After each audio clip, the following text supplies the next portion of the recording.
Hello बच्चों, your question is hiccups can be described as. इस क्वेश्चन में पूछा गया है कि जो टर्म है हिकअप्स वो किसको डिस्क्राइब करती है। तो यहाँ पे हमें चार ऑप्शंस दिए गए हैं। ऑप्शन नंबर फर्स्ट है forceful sudden expiration. Option number second है जैकी incomplete inspiration. Option number third है vibration of soft palate during breathing and option number fourth है साइन ऑफ इंडाइजेशन। तो अगर हम बात करते हैं यहाँ पर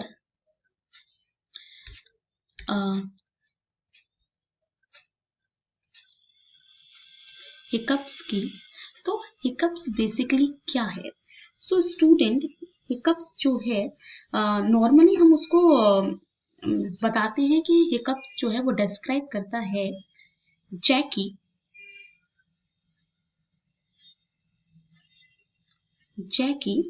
incomplete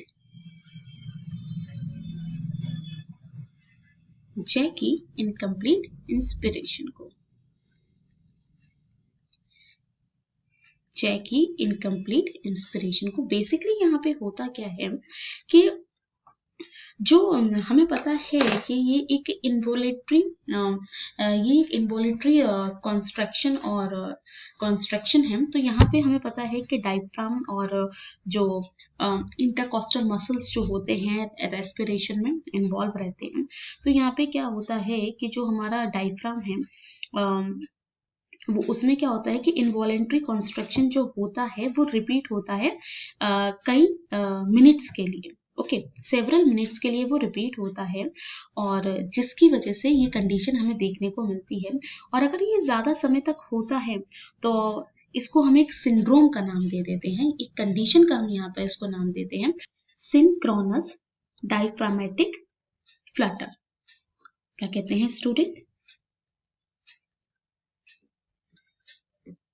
synchronous diaphragmatic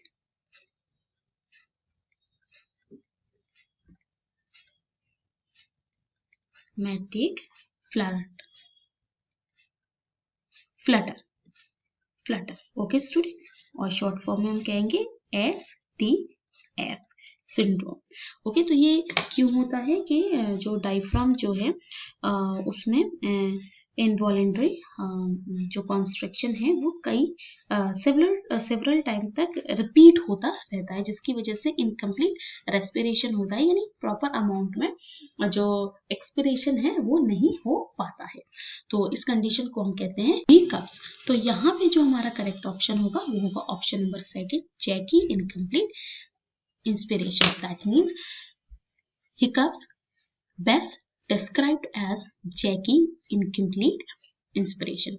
So students, I hope आपकी ये आंसर जो है वो समझ में आया होगा। Thanks for watching this.